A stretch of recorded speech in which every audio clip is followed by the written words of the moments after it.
Hi, everybody. Before I continue with the review, I just wanted to put a disclaimer that I got this fridge free of charge from the company, and I will absolutely provide an honest review. Also, check out the description. There is a coupon for you to use if you do choose to purchase it through the link. Hi, everybody. Today I'm going to do a review and unboxing and a complete overview of a fridge that will go in your sub trunk on your Model Y. And this will fit the old Model Y and the new Model Y. I'm going to do a few tests, like how much power does it take during an overnight stay. I'm going to see how much drain it will have in warm climate outside where the AC is now working in the car. And overall, I'll give you an impression on how I like this product and all the minuses and pluses. All right, so let's get to the unboxing. So here it is. Let's get it out of the plastic. I like that it has these handles. When it's empty, I would say it's about 30 pounds, something like that.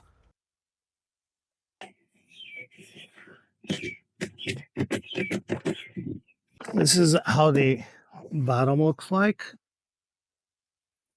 And these are the sides. Inside, they give you all the cables right there. So let's see what's included here. I got the manual, a wall adapter, which is nice. You can use it at the house or if you have a 110 volt socket. We got the 12 volt plug. Not sure what this is. I'll look it up later. And interestingly enough, the plug that they give you is a plug that's like European, 220 volts, but it doesn't matter because this is a universal. However, you won't be able to use this and this together unless you have an adapter to for the two prongs. You don't need a transformer, but just an adapter. And I'm going to ask them why this is happening. So the plug goes like this. There's a fuse here. Plug goes like this. Kind of strange that it needs to do this curve. But okay, let's put it in the car and see how it fits. Whoa. Okay, so here we have the trunk. Let's move this away. Let's fold this away. And I'm going to move this here.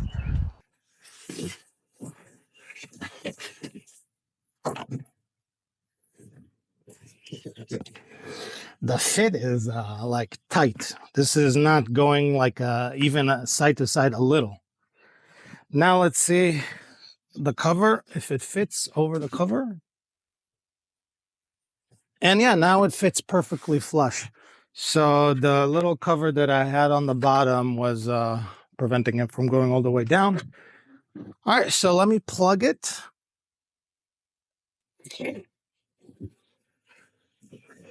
All right, so I'm not sure if you can see this well, but it's showing degrees in Celsius. Right now, it's 23 degrees Celsius. And it shows that the voltage is 14.3. And this is the Bluetooth indicator that I still haven't paired it with the app. The way this thing is designed, it would have a really, really, really hard time moving that hot air outside of where the compressor air is and where the fins are. There is fins right inside there. Let me see if I can show you. So it's just like a refrigerator. There's a compressor and fins and heat exchange. But the problem is, how do you get the heat evacuated and quick? The back area over there has this entire area with holes, and also this side. And if you put the cover on, it would kind of, it would be very hard for the or the hot air to move. So a better solution, I believe, would be having holes here, and there's no holes here, and no holes there, and just have a fan blow air from that section to this section, and this way you know you're evacuating the hot air. So right now, outside is 28, inside is 25. We're going to let it run and see how it goes. I'll be back in about 2 hours. All right, so it's been about 2 hours, and here we are. I'm going to open the trunk. And the temperature has dropped to minus 7.5. So this is pretty good. I mean, 2 hours, we got to freezing, like a freezer temperature. Let's take a look inside. I did have a tray of ice inside, so I hope it didn't. It did spill out, but there is some ice forming, but it hasn't, created ice cubes. So we're going to let it run a little more, and we will be back. All right, so it's been a few hours, I believe 3 hours. The freezer is at -5. And by the way, you can set the temperature to whatever you want. It could be in a fridge temperature instead of a freezer temperature. But I think having it as a freezer is a little more useful, or maybe even close to 0. All right, so right now it's at -5, and it says that it reached -8. So the gauge on the device itself is not the most accurate. It's getting frozen, but it's not frozen fast because it's only -5 degrees Celsius. So here's the issue, really. The problem is there's no way to evacuate the hot air that's accumulating from the compressor that's taking the hot air, the heat from the inside of the fridge outside. So it basically accumulates in that area, and it makes the refrigerator work extra hard to just remove more and more heat from the fridge. And that's how thermodynamics works. You can only remove heat. You can't create cold. So basically, moving heat from inside of the fridge or freezer outside. And if the outside is warmer and warmer and warmer and it's not evacuating, the efficiency drops. And at some point, the fridge won't be able to cool anymore because of that heat delta that's in the environment. Now, after I used the app for a while, I realized that it has 3 different voltages where the fridge stops working, and that is to protect regular batteries that, say you use these fridges with solar battery banks or with regular cars that have 12-volt batteries, and you don't want to drain the battery too low. So that's why it has the settings on how much voltage do you want it to go down where the fridge will stop. But because this is built for a Tesla, you don't really need it because the high voltage battery pack will always replenish the 12-volt battery. So this is a proof that this fridge was not specifically designed for a Tesla, but it was put in a shell that will fit the Tesla trunk. So this is the app. It's pretty basic, but it works. It's pretty serviceable. You can change the temperature between 10 degrees Celsius all the way to -22 Celsius, which is pretty low. And then in the settings, you can change the energy mode from eco to regular. And I've noticed that it does change how much the fridge is drawing, but not by a lot. Normally, the fridge will draw about 45 watts, and in the eco mode, it will draw 35 watts. In the next section, I connected it to a portable battery, and this battery lets you see how much wattage the device is taking, and it pretty much took about 43 watts. And in the lower eco mode, it took about 38, 35 watts. Not a big difference. I would probably keep it on the regular mode just so it cools faster. Now, the thing is that overnight usage of this fridge in the car took maybe 1% or 2%. It really wasn't consequential.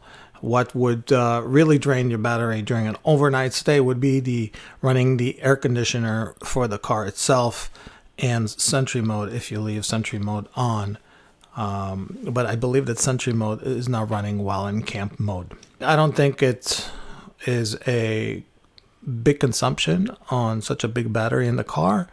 So as far as being concerned that it would drain your car battery, that's not going to happen. This is a very low wattage fridge. All right, so it has been almost an hour and a half. And while the fridge says it's minus 11, my gauge that I put inside says minus 13.6. Now, I put about an hour ago some water to make ice, and it's colder, but not ice yet. I'll notice how it has a built-in light. Pretty cool. So, okay, I actually was curious to see if this size you could find something that would be bigger and you could fit more and it can go in the sub trunk, and I couldn't find anything. So if you want something that would fit flush inside the sub trunk and be stored there, I think this is it. Unless anybody can find anything else and put in the comments, I'd be happy to hear. But that's the case in this case. Now, my suggestion would be that if you're using this, probably either install a fan here that would suck the air from the heat exchange area and would allow this refrigerator to work more efficiently. Another thing that I wanted to see is when you connect it to the power, what state does it revert to? So I'm going to connect it to the power now. Okay. And that means that it is starting to work right away. Now I'm going to turn it off. All right, maybe long press.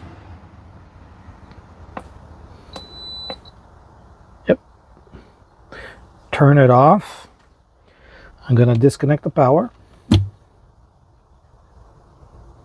And I'm going to connect the power again. All right, so this means this is normally on, basically what it means. It means that no matter what, it will be normally on and you have to turn it off if you want to, or disconnect it from the socket. So something you need to be aware of. All right, so let me conclude this. This is actually a refrigerator freezer. You could set it to be a fridge. You could set it to be a freezer. It works really well in getting the temperature down to sub-zero temperatures. I do have reservations as far as where the heat is evacuated from. There's really no way to evacuate the heat when it comes from the back there. There's no holes here, okay? So this is my only concern. I would say that if you want to run it efficiently when you're out and about, is probably take it out of this box and put it on top so it works more efficiently. It will still work. I tested it and it still works, but I believe that it will have to work more and it won't reach low temperature. So as a fridge, it would work fine.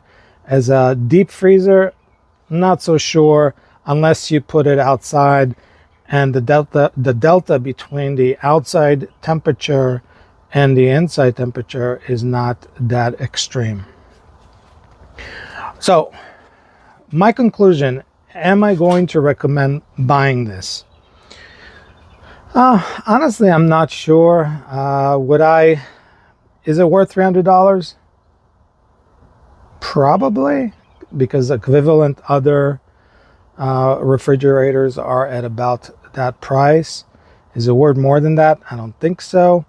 But again, it all depends if you want a fridge that will fit flush and not move and be completely hidden from the outside. So basically, this is like a hidden fridge, and it doesn't take space in your trunk. However, when you put stuff in your trunk, to get access to this fridge, you would have to remove the stuff from this area to gain access.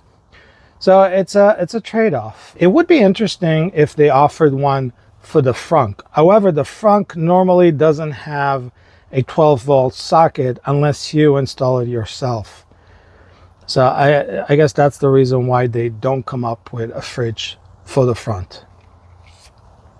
All right, so if you like this video and if you have any comments or any suggestions, put it in the comment box below. If you want to see more videos and content from this channel, click that subscribe button and don't forget to click that notification bell. Also, don't forget to look in the description, because if I have any update, I usually put it in the description of the video or the pinned comment. So check those out. And if you want a discount for this refrigerator, I will put in the description a link and a discount code, and I believe it's for 27% off. So that's a good discount if you're looking for one. Have a great day, and I'll catch you in the next video.